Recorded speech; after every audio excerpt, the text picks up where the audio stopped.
Essa é a gasolina que você coloca no seu carro. Mas será que é mesmo gasolina? Ela tem um cheiro diferente, parece gasolina, mas tem gosto de imposto, de política e de descaso. O governo brasileiro autorizou recentemente que a gasolina tenha mais etanol em sua composição, ou seja, agora 30% de etanol. O carro anda menos, o preço sobe mais e no final do mês sobra menos dinheiro.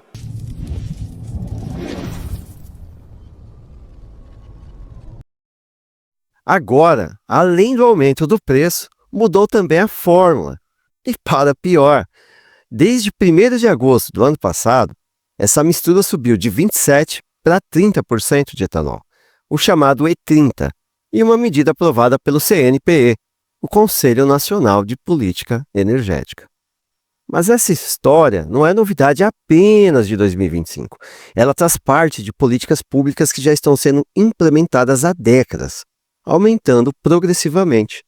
Só para vocês terem uma ideia, em 2013 essa mistura já estava com 20%, em 2015, 27%, e agora já chegamos a 30% dessa mistura. Se compararmos com a maior parte do mundo, historicamente o Brasil sempre adotou percentuais elevados de etanol. Em muitos países desenvolvidos, a mistura padrão é bem mais baixa, o que não prejudica sua eficiência energética. Ao contrário, pode até potencializar. Nos Estados Unidos, por exemplo, a gasolina comum tem em média cerca de 10% de etanol, o E10, e apenas alguns estados permitem misturas maiores, como E15, com 15%. Já na Europa, a maioria dos países utiliza etanol em níveis ainda menores, muitas vezes com 2,5% a 10% na gasolina vendida nos postos. Sem falar da Argentina e outros países aqui do nosso continente, na América Latina, que tem misturas geralmente entre 5% e 12%. Isso só nos mostra que o Brasil está em uma posição relativamente extrema, com um teor de etanol muito mais alto do que a média global. E isso tem impactos práticos na experiência do motorista, especialmente para quem tem carros antigos ou não flex. Mas segura aí que vamos falar mais sobre isso lá na frente neste vídeo. E se você já chegou até aqui, então fica comigo e se esse assunto te interessa, considere se inscrever no canal. Bom, enquanto muitos países mantêm misturas bem mais baixas, o Brasil elevou o percentual de etanol muito acima da média e sem pedir a nossa aprovação. A verdade é dura, mas precisa ser dita. A gasolina mudou. Não é só mais combustível, é uma mistura de política, economia, agronegócio e discurso ambiental. Agora eu te pergunto, será que o E30 é tecnicamente viável? Você acha que essa mistura traz algum benefício? Bom, de uma coisa sabemos, enquanto o preço continuar subindo, a sensação para quem abastece vai ser sempre a mesma, de piora. Por que a gasolina é tão cara no Brasil?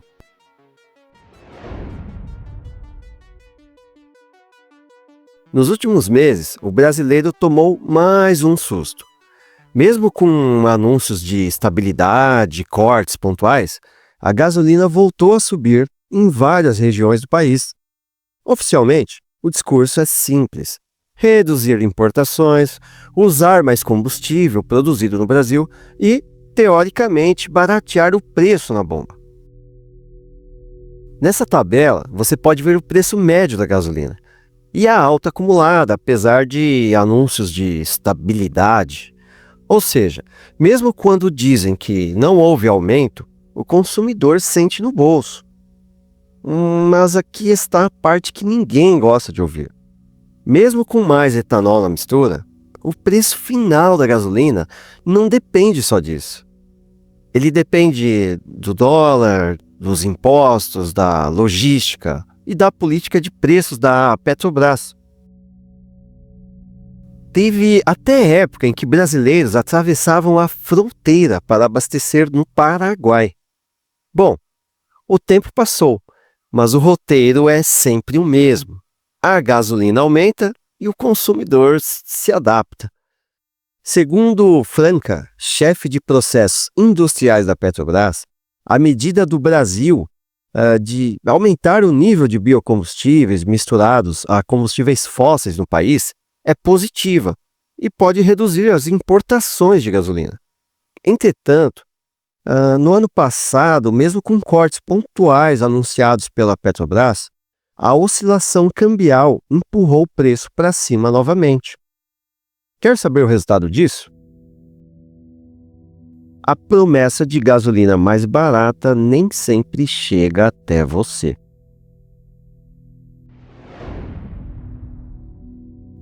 Talvez quem tem carro flex em geral não sinta tanto, mas requer atenção redobrada.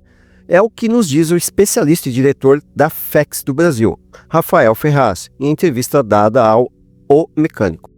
Mas e quem tem carro somente a gasolina ou carros mais antigos? Bom, esses veículos não foram projetados pensando em uma gasolina com tanto etanol. E quais são os efeitos que isso pode causar? Vamos supor um carro que seja flex, tá?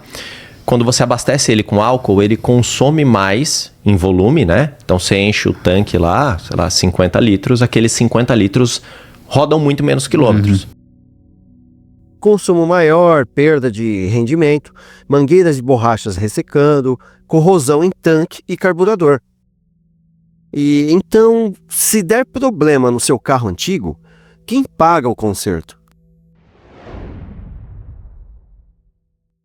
O Brasil é um dos maiores produtores de etanol do mundo.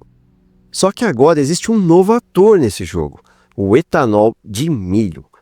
Segundo a matéria da Reuters, o país vive um verdadeiro boom de produção de etanol de milho, principalmente no centro-oeste.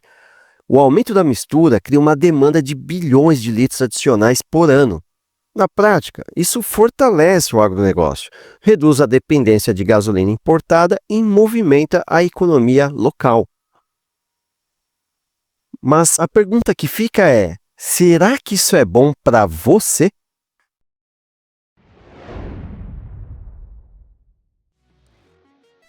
E para quem tem carros importados ou esportivos, será que essa mistura pode afetar o seu carro? Tecnicamente, alguns sim. Estudos técnicos como o Laboratório Nacional de Energias Renováveis dos Estados Unidos indicam que muitos motores modernos conseguem operar com E30 sem problemas imediatos. Mas aqui está o detalhe importante. Isso significa que, em alguns casos, usar o E30 pode gerar desgaste prematuro ou falhas de calibração. Bom, mas enquanto alguns discutem se uma Lamborghini aguenta E30, quem realmente sente o impacto são os trabalhadores, como, por exemplo, motoristas de aplicativo. No final das contas, pesa o bolso de quem precisa do carro para trabalhar. Muito alto. Para quem é aplicativo é complicado. A gente vai dar nesse valor de 6,57, 6,52. E para mim a gasolina e o álcool tá a mesma coisa. É tabelado nos postos. Motoboys, pequenos comerciantes como o tiozinho que dirige o carro antigo que passa na sua rua vendendo cândida, ou o carro do ovo. E famílias de renda mais baixas. O combustível mais caro significa frete mais caro, comida mais cara, serviços mais caros. No fim, o combustível vira um imposto invisível, que pesa mais para quem tem menos.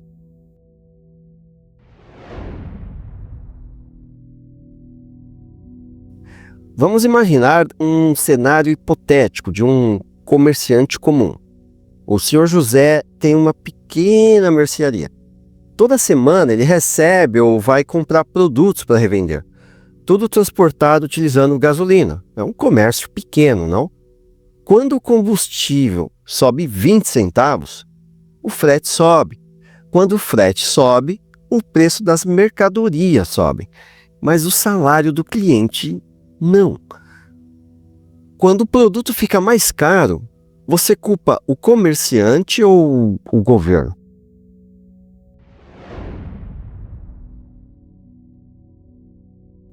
Tá, mas e aí, qual seria a solução? O ideal seria trocar de carro, comprar um carro flex. Mas vamos ser honestos, nem todo mundo pode. Tem gente que depende do carro que já tem para trabalhar, para levar o filho na escola, no hospital, além de outras necessidades básicas.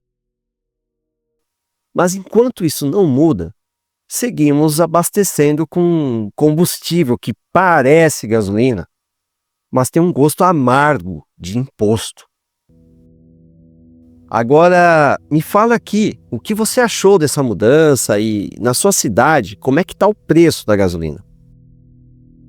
Deixe aqui nos comentários e, se você achou que este vídeo acrescentou algo para você, considere deixar o seu like.